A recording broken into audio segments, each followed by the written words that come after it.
সবাইকে স্বাগত জানাচ্ছি। আমি ফিরোজ তোহা। শুরুতেই সংবাদ শিরোনাম জানিয়ে দেব এই মুহূর্তে হাতে পাওয়া সর্বশেষ গুরুত্বপূর্ণ আপডেট আন্তর্জাতিক সংবাদ। শুরুতেই থাকছে সংকটে যুক্তরাষ্ট্রের ইরান কৌশল, যুদ্ধ থেকে বের হবার পথ পাচ্ছেন না ডোনাল্ড ট্রাম্প। ইরানের বিরুদ্ধে যুক্তরাষ্ট্রের যুদ্ধ 6 মাসে গড়ানোর পর প্রেসিডেন্ট ডোনাল্ড ট্রাম্প ক্রমেই কঠিন রাজনৈতিক এবং কূটনৈতিক সংকটে পড়েছেন। একদিকে ইরান এবং ওমানের মধ্যে আলোচনা এগিয়ে চলা একটি অন্তর্বর্তী সমঝোতা, অন্যদিকে নতুন করে সামরিক হামলার হুমকি, এই দুই পথের যে কোনো একটিকে বেছে নেবার চাপের মুখে পড়েছেন তিনি। এবারে জানাবো ইয়েমেনে বড় সামরিক অভিযানের ঘোষণা হুতিদের। ইয়েমেনে বড় পরিসরে গুণগত সামরিক অভিযান চালানোর ঘোষণা দিয়েছে হুতি গোষ্ঠী। তবে এ অভিযানের বিস্তারিত সম্পর্কে তাৎক্ষণিক কোনো তথ্য জানানো হয়নি।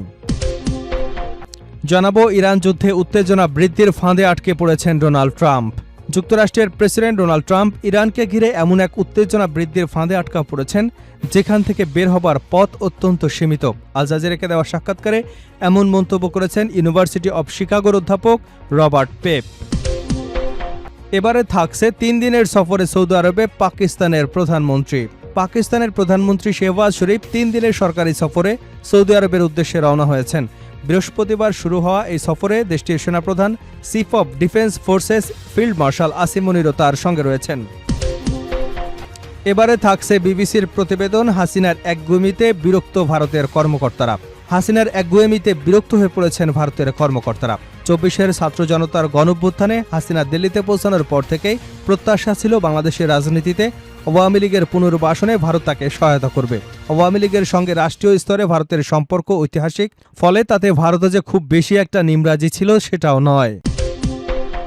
এবং সর্বশেষ জানাবো টেলিগ্রাফের প্রতিবেদন, কূটনৈতিক জয় পেল তেহরান, হরমুজের চুক্তি তার প্রমাণ।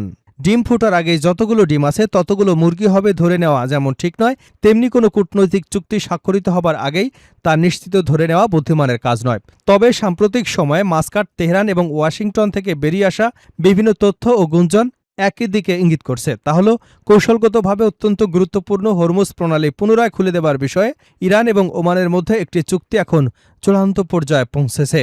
এতক্ষণ শুনছিলেন সংবাদ শিরোনাম, এবার থাকছে পুরো সংবাদ। দর্শক, অনুরোধ থাকবে ভিডিওতে একটি লাইক দিন, কমেন্টস করে জানিয়ে দিন এই ভিডিওটি আপনি কোন জেলা থেকে দেখছেন এবং শুনছেন। সংকটে যুক্তরাষ্ট্রের ইরান কৌশল, যুদ্ধ থেকে বের হবার পথ পাচ্ছে না ডোনাল্ড ট্রাম্প। ইরানের বিরুদ্ধে যুক্তরাষ্ট্রের যুদ্ধ 6 মাসে গড়ানোর পর প্রেসিডেন্ট ডোনাল্ড ট্রাম্প ক্রমেই কঠিন রাজনৈতিক এবং কূটনৈতিক সংকটে পড়েছেন। একদিকে ইরান ও ওমানের মধ্যে আলোচনা এগিয়ে চলা একটি অন্তর্বর্তী সমঝোতা, অন্যদিকে নতুন করে সামরিক হামলার হুমকি, এই দুই পথের যে কোনো একটি বেছে নেওয়ার চাপে রয়েছেন তিনি। বিশ্লেষকদের মতে ট্রাম্পের সামনে থাকা দুটি পথই ঝুঁকিপূর্ণ, কারণ তিনি শুরুতে দাবি করেছিলেন যুদ্ধ কয়েক সপ্তাহের মধ্যেই শেষ হবে, কিন্তু 6 মাস পেরিয়ে গেলেও সংঘাতের কোনো স্থায়ী সমাধান দেখা যাচ্ছে না। রয়টার্সের এক প্রতিবেদনে বলা হয়েছে, ইরান ও ওমানের মধ্যে আলোচনায় থাকা সম্ভাব্য সমঝোতা কার্যকর হলে হরমুজ প্রণালী দিয়ে চলাচলকারী জাহাজের উপর ইরানের একটি নির্দিষ্ট মাত্রার নিয়ন্ত্রণ প্রতিষ্ঠিত হতে পারে। যুদ্ধ শুরুর আগে যে ধরনের নিয়ন্ত্রণ তেহরানের হাতে ছিল না, সেই সুযোগও এবার তারা পেতে পারে। বিশ্লেষকদের মতে এমন সমঝোতা হলে এটি হবে যুক্তরাষ্ট্র ও ইসরায়েলের গত 28শে ফেব্রুয়ারি হামলার পর ইরানের সবচেয়ে বড় কূটনৈতিক অর্জন। একই সঙ্গে এটি ট্রাম্প প্রশাসনের দীর্ঘদিনের অবস্থানেরও বিপরীত হবে, কারণ ওয়াশিংটন শুরু থেকেই হরমুজ প্রণালীকে আন্তর্জাতিক জলপথ হিসেবে উন্মুক্ত রাখার কথা বলে এসেছে। অন্যদিকে ট্রাম্প যদি নতুন করে ব্যাপক বিমান হামলার সিদ্ধান্ত নেন, তবে তা যুক্তরাষ্ট্রের আসন্ন অন্তর্বর্তী নির্বাচনের আগে বড় রাজনৈতিক ঝুঁকি তৈরি করতে পারে। আগের হামলায় ইরানকে নতি স্বীকার করানো সম্ভব হয়নি, ফলে নতুন হামলাতেও কাঙ্ক্ষিত ফল মিলবে না, এমনটাই জানা যাচ্ছে।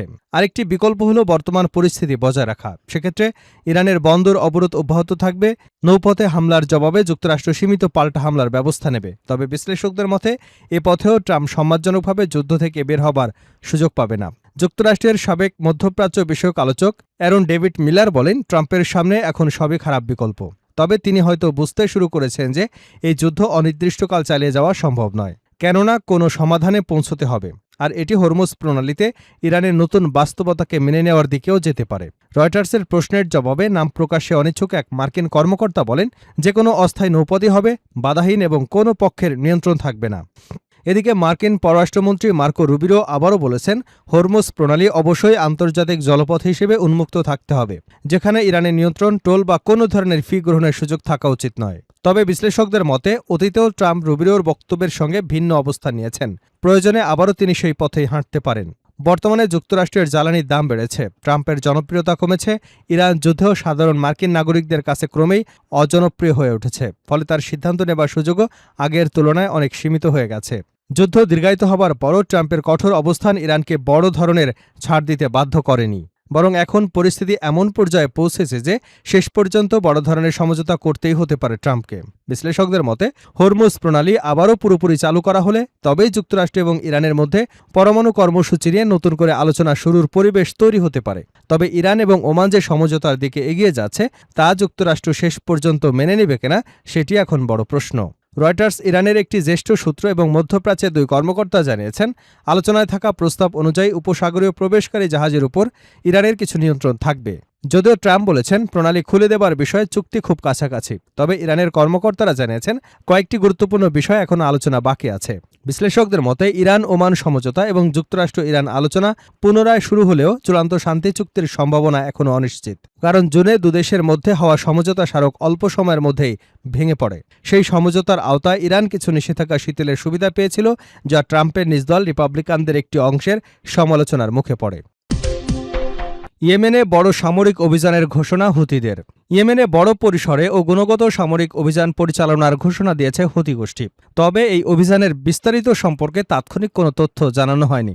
বৃহস্পতিবার এক প্রতিবেদনে এসব তথ্য জানিয়েছে আল জাজিরা। হুতিদের এক মুখপাত্র সামাজিক যোগাযোগ মাধ্যম এক্সে দেওয়া এক পোস্টে জানান, শিগগিরই অভিযানের বিস্তারিত প্রকাশ করা হবে। এর আগে ইয়েমেনের মারিব গভর্নমেন্টের আল থানিয়া জরুরি বাহিনী ক্যাম্পে হুতিরা ব্যালিস্টিক ক্ষেপণাস্ত্র এবং বিস্ফোরক বোঝাই ড্রোন ব্যবহার করে হামলা চালিয়েছে বলে আল মাজদার জানিয়েছে। প্রতিবেদনে বলা হয়, বৃহস্পতিবার সকাল থেকে দুপুর পর্যন্ত চালানো হামলায় সেনাদের ব্যারাক, অস্ত্রাগার এবং গোলাবারুদের গুদাম লক্ষ্যবস্তু করা হয়েছে। এ হামলায় হতাহতের খবর পাওয়া গেলেও তাৎক্ষণিকভাবে স্বাধীনভাবে তা যাচাই করা সম্ভব হয়নি। ইরান যুদ্ধে উত্তেজনা বৃদ্ধির ফাঁদে আটকে গেছেন ডোনাল্ড ট্রাম্প।